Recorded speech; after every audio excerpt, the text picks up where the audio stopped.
un estudio de lo bueno, lo malo y lo peor de la clonación humana con el pastor Rafael Cabrera. Los invitamos a todos. Buenas tardes.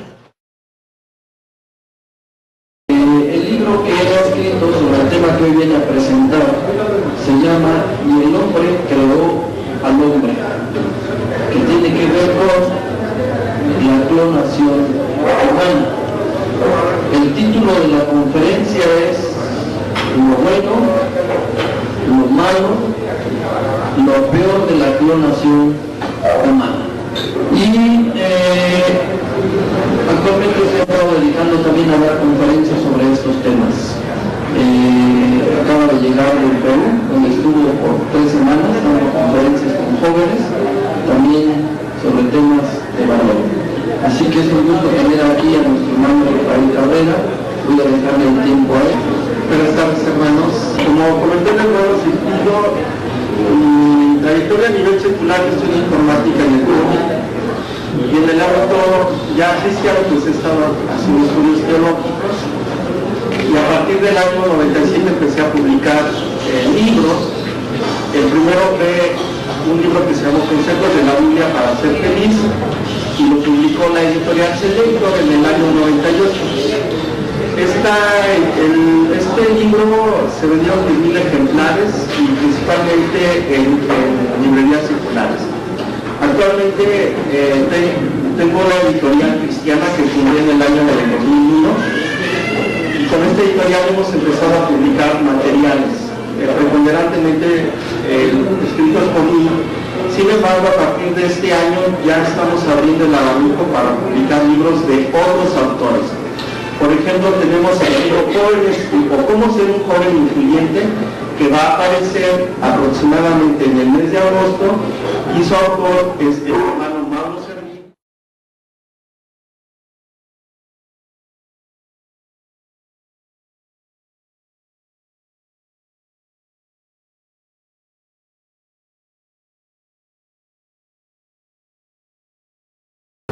Acabamos de tener un concurso de jóvenes escritores, se llamó Primer Concurso Iberoamericano de Jóvenes Escritores Cristianos, y los 3 primeros lugares vamos a publicar sus libros.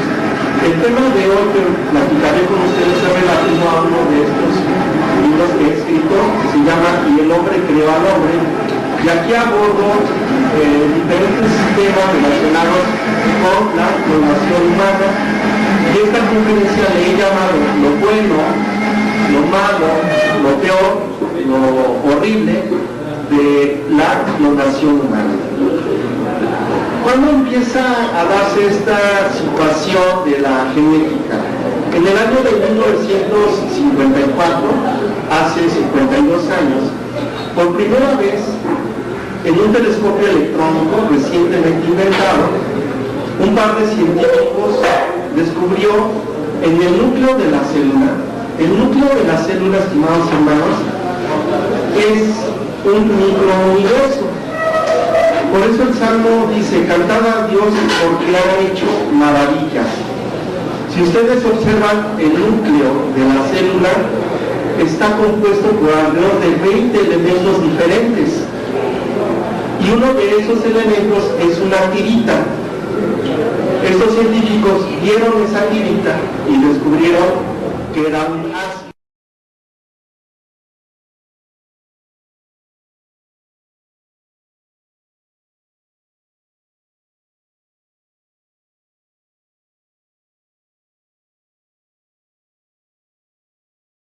Que contenía cierta información. Aún no conocían la trascendencia y alcance de esta tirita. Años más tarde, conforme las investigaciones fueron avanzando, descubrieron que esa tirita en realidad era un código, un conjunto de instrucciones precisas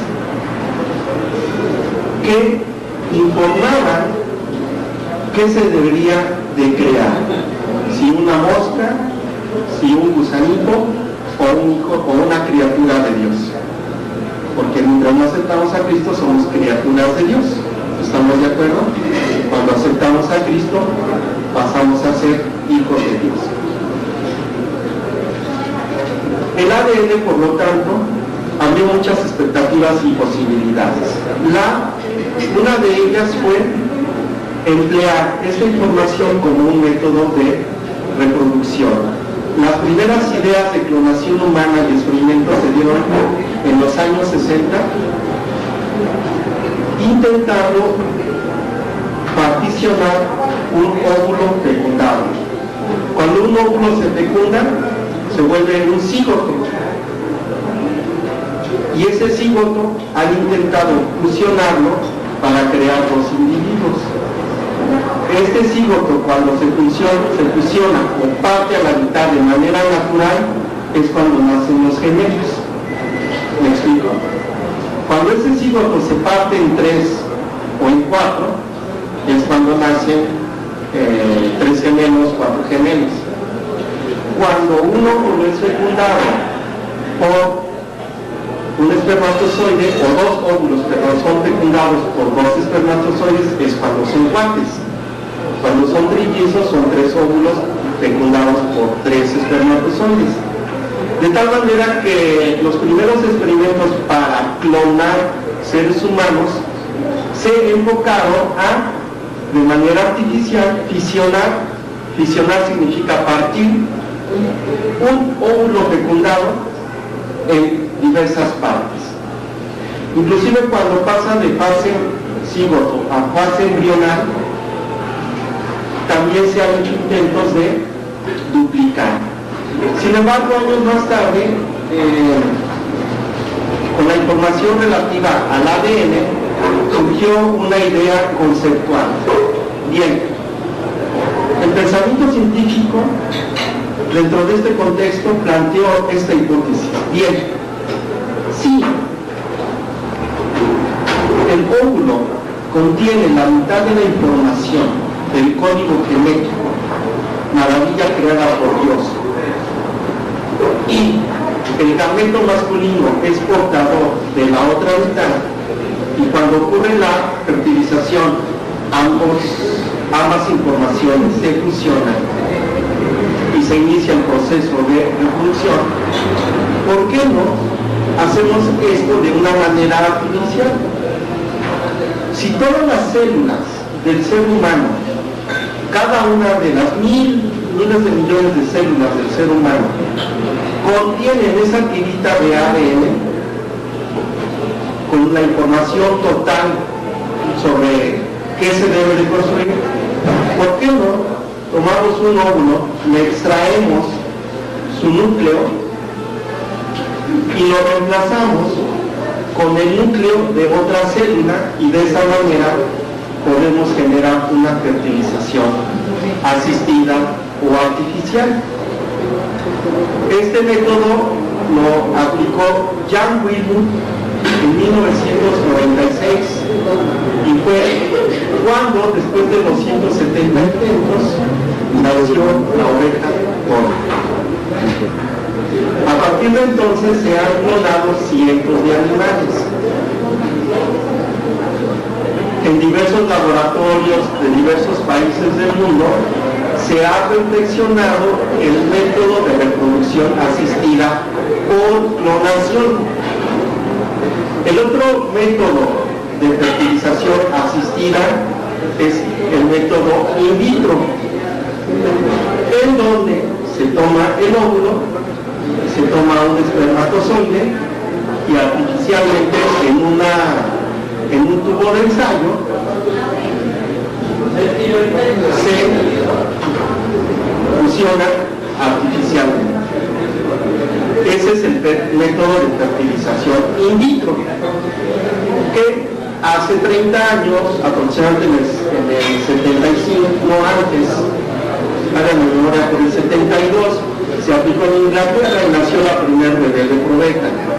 Hoy, esa primer bebé de probeta es una felizmente casada dama de 27 años, 28, y creo que tiene ya un par de bebés.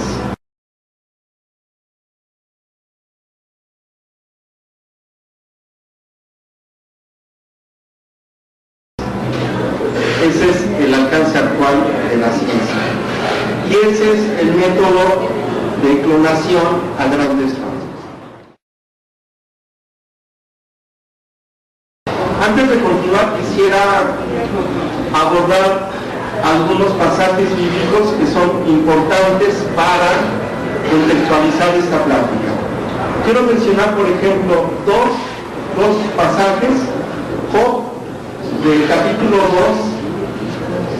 2, de los versículos 1 al 6, no leeré literalmente el pasaje, solo les recordaré qué dice. Resulta que llega Satanás y el Señor le pregunta, ¿qué andas haciendo? Pues ando rondando el mundo a ver a quién tiento, ¿verdad? A ver a quién hago que peque, porque ese es mi trabajo, porque es el príncipe del mundo. Y el Señor le cuestiona, ¿cómo ves a mi varón Job? Íntegro, completo, trabajador, con prosperidad material, con prosperidad espiritual. ¿Qué opinas de él? Y Salomón dice, bueno, quítale lo material y vas a ver cómo empieza a renegar de ti. ¿Qué nos recuerda? Pues que a veces nosotros también nos puede eso, ¿verdad? Finalmente el Señor le dice, bueno, voy a hacer lo que tú me has dicho. Sin embargo, no lo tientes, no lo toques con la mano. El mensaje de este pasaje es que Dios tiene control del mal inclusive. Y es muy importante para esta charla que estoy haciendo establecer que Dios tiene el control incluso sobre las acciones y actividades de Satanás. Después, en el Salmo 89, del 8 al 9, este sí se los quiero leer. Salmo 89, del 8 al 9.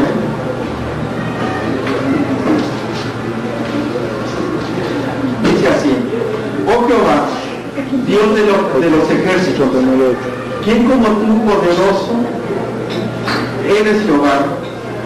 Y tu fidelidad te rodea. En el versículo 9 está la clave. Tú tienes dominio sobre la braveza del mar.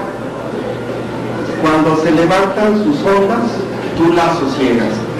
También el salmista, en este pasaje, que es en este caso David, canta alabanza y reconoce que Dios tiene dominio sobre los fenómenos de la naturaleza. Después tenemos en Isaías 40, del 21 al 23. Isaías 40, del 21 al 23.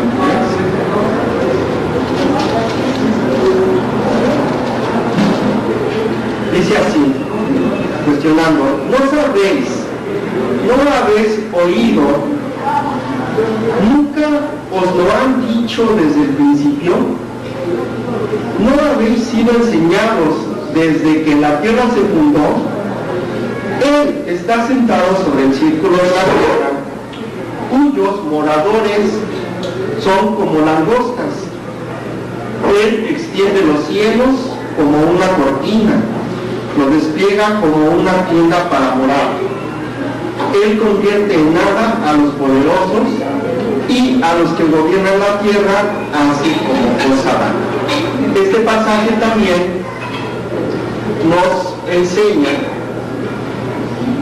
cómo el Señor tiene la soberanía sobre todos los eventos que ocurren en este planeta. Enfatizo, cómo Él tiene la soberanía, el dominio y el control sobre todos los asuntos que pasan en este planeta. Hago énfasis en estos puntos porque algunos consideran que el descubrimiento de la tecnología genética desde hace más de 50 años, en algunos ámbitos de sus aplicaciones, son cosas que está filtrando Satanás. Sin embargo, Dios no es como Zeus en la mitología griega, que de pronto se descuidó, se duerme y llega Prometeo y toma el fuego. Dios en su presencia, en su atributo divino de presencia, todo lo ve y todo está bajo su dominio. Sí, los científicos están decodificando el genoma humano para descubrir cómo manipular el cuerpo. El Señor tiene algún propósito en eso. La bioética secular se encarga de estudiar los aspectos éticos y morales desde la filosofía humana, desde el enfoque moral, la ética moral, la ética nicomaquea, y la bioética teológica es el área que los cristianos y también los católicos, que están muy avanzados en ese aspecto, usan para crear juicios de valor desde un punto de vista bíblico, en el caso cristiano, respecto a las aplicaciones que la comunidad científica tiene vislumbradas para explotar la tecnología de la clonación humana.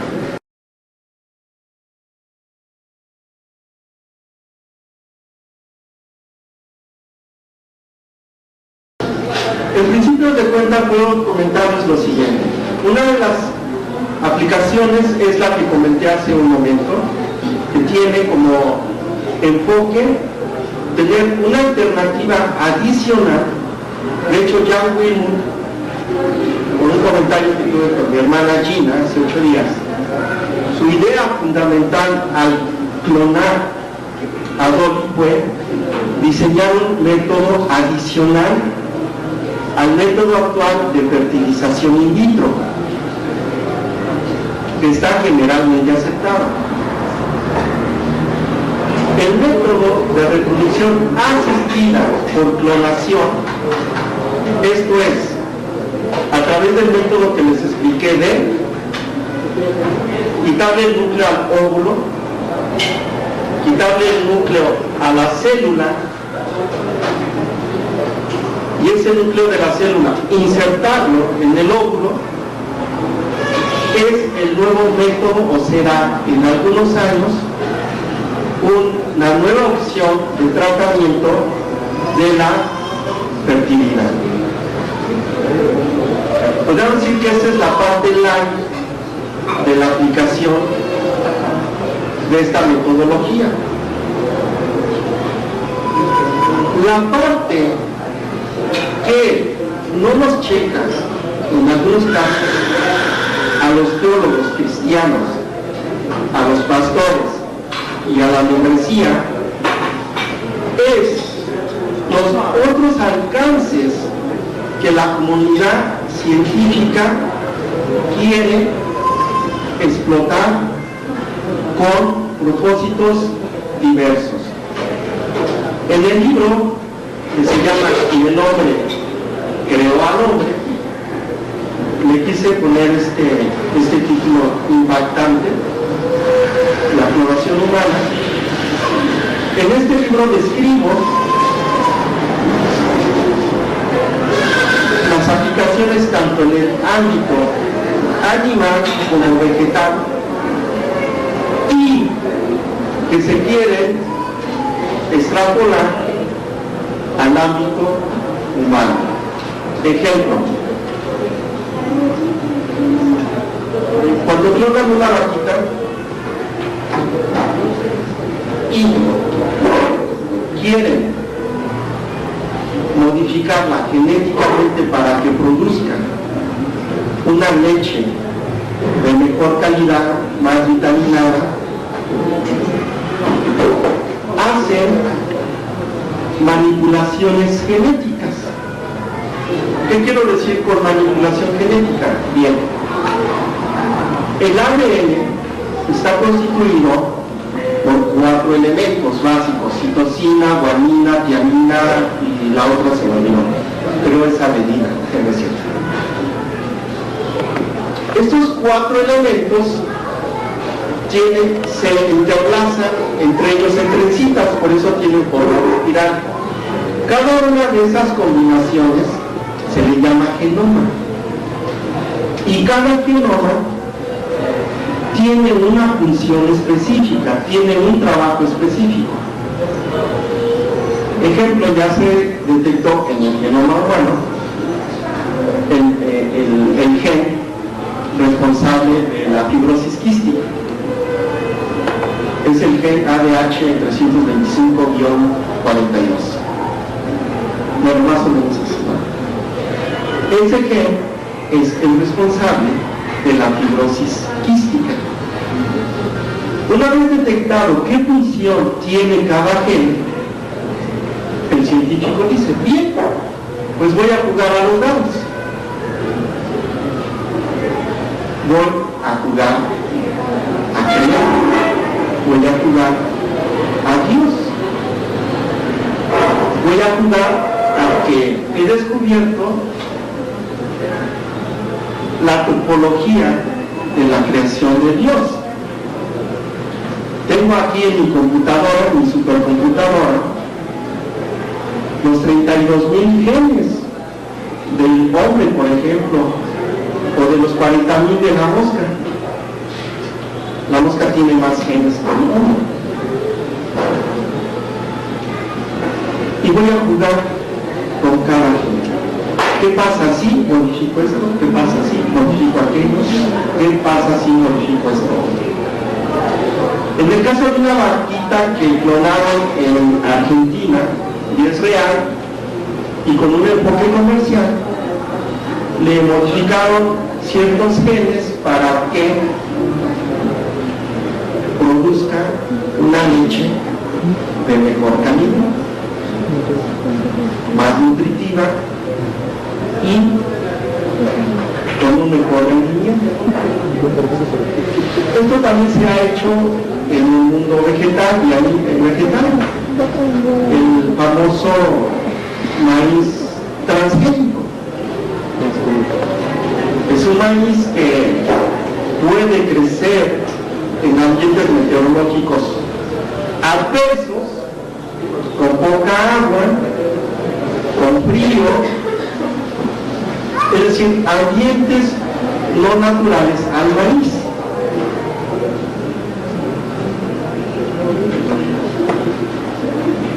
También se le ha creado una armadura a ese maíz para que las innumerables plagas típicas que atacan al maíz, como esa plaga que lo ataca y sale en tlacocheta, ¿sabes? El maíz transgénico ya no se puede hacer etapas de rompimiento, de aborto, de problemas muy severos, y estamos entrando a ellos porque en la tierra el príncipe que domina es Satanás, así lo dice en Juan 12:31. En Juan 12:31, déjenme localizarlos. Juan 12:31 dice así: ahora es el juicio de este mundo. Son palabras que está diciendo el Cristo, Ahora es el juicio de este mundo. Voy a regresarme un versículo. Respondió Jesús y dijo: no ha venido esta luz por causa mía, sino por causa de vosotros. Ahora es el juicio de este mundo. Ahora el príncipe de este mundo será echado fuera. El príncipe de este mundo es Satanás. Después, en primera de Juan 4:4 tenemos: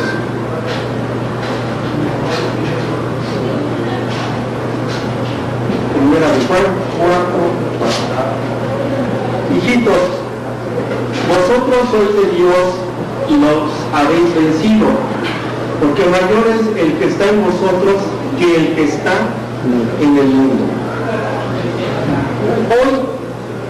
tenemos diversos problemas muy graves que los cristianos no estamos sensibilizados, o no percibimos, o no vemos, o no abordamos los pastores desde el púlpito, además de la doctrina de salvación. Por ejemplo, ¿sabían que hay 70,000 abortos diarios, según estadísticas de los países desarrollados? Que hay alrededor de 20,000 abortos que no son registrados.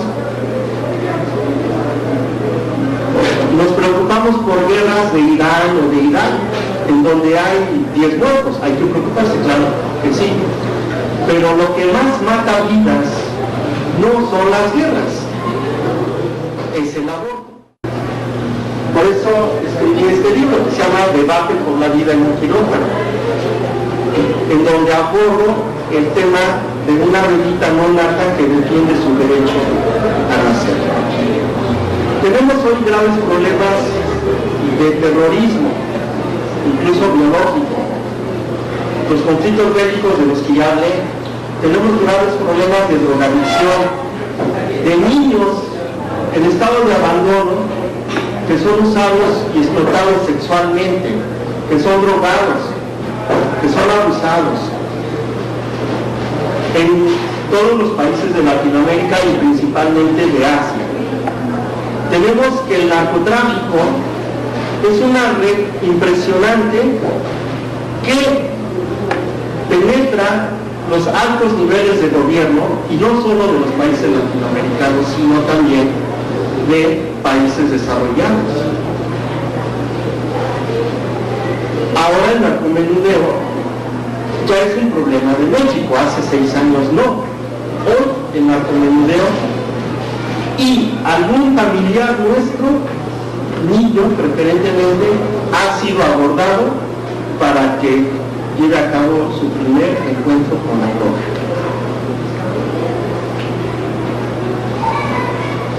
Los experimentos genéticos traerán nuevas enfermedades. La contaminación ambiental traerá nuevas enfermedades de respiración, de tal manera que entonces estamos encarando a un planeta en donde está prevaleciendo el príncipe de este mundo. Las perspectivas que existen respecto a la clonación humana es la siguiente. En 50 años la clonación reproductiva va a ser un hecho natural, muy normal. Muchos neocristianos irán a clínicas, cristianos, matrimonios que no tienen la bendición de tener un hijo, buscarán alternativas, y la clonación estará en el menú de una opción. La clonación terapéutica en 100 años también va a ser un hecho cotidiano.